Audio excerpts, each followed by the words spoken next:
भगवत गीता अध्याय 9 और श्लोक नंबर 9।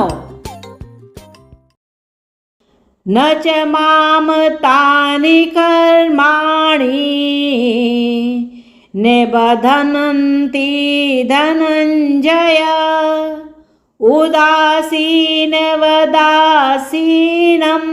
सक्तं तेषु कर्मसु। भगवत गीता के अध्याय 9 और श्लोक नंबर 9 में जो भगवान ने कहा है, भगवान कहते हैं कि जो सत्य के कर्म में लगे हुए होते हैं, यानी कि वो किसी न किसी सत्य के काम में इतना बिजी रहते हैं कि उन्हें वैकुंठ लोक का आनंद प्राप्त होता है, यानी कि वो अपने वैकुंठ में यानी कि बिना कुंठा के मस्त रहते हैं और अपने अनुसार अपने सत्व के साथ अपना काम करते रहते हैं।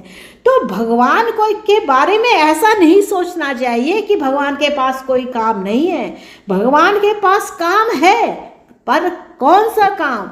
यो भगवान की छाया के अंतर्गत रहता है तो वह उनके अनुसार भी काम करता है। तो यानी कि सत्य का काम करते हुए वह वैकुंठ का अनुभव करता है, यानी कि उसके अंदर कोई कुंठा ही नहीं आती।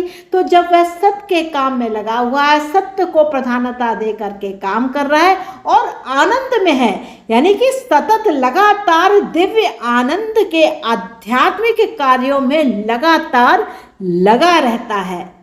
और यहाँ पर उन्होंने एक बात और भी कही है कि किंतु भौतिक कार्यों में उसका कोई सरोकार नहीं होता। तो इसका मतलब क्या है? इसका मतलब यह है कि जो अपने सत्य को अपने जीवन में प्रधानता देता है, वह किसी भी ऐसे भौतिक कार्य में अपना समय व्यतीत नहीं करता और उससे कोई सरोकार नहीं। चाहे जैसा भी काम हो, वह तो केवल सत्य के काम में ही लगातार रहता है। तो यहाँ पर क्या है, उसके लिए और उसी में आनंद में रहता है, इसीलिए उसे कोई कुंठा नहीं होती, क्योंकि वह सत्य के काम में लगा हुआ है। और जिनका भौतिक कार्यों में रुचि होती है, वहाँ पर वह क्या है, इतना ज़्यादा व्यस्त होते हैं भौतिक कार्यों में कि लेकिन वह सोचते हैं कि हम बड़े भौतिक कार्य में लगे हुए हैं और बड़ा आनंद आ रहा है, लेकिन अगर उनके हृदय से अगर देखा जाए तो वास्तविक आनंद उनके अंदर नहीं होता।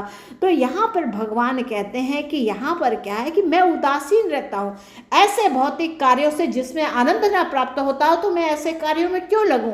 तो मैं उस कार्य में लगूं जिसमें सत्य का आनंद है, जिससे सत्य की खुशी है। तो मैं ऐसे कार्यों में आसक्त रहता हूँ और ऐसे किसी बंधन में नहीं बनता जहाँ पर कष्ट होता हो, जहाँ पर भौतिक कार्यों के द्वारा कष्ट मिलता हो। ऐसे कार्यों को मैं करने में रुचि नहीं लेता, मेरा इससे कोई लेना देना नहीं है। प्लीज सब्सक्राइब टू कृष्णा राशिफल एंड एस्ट्रो टॉकीज।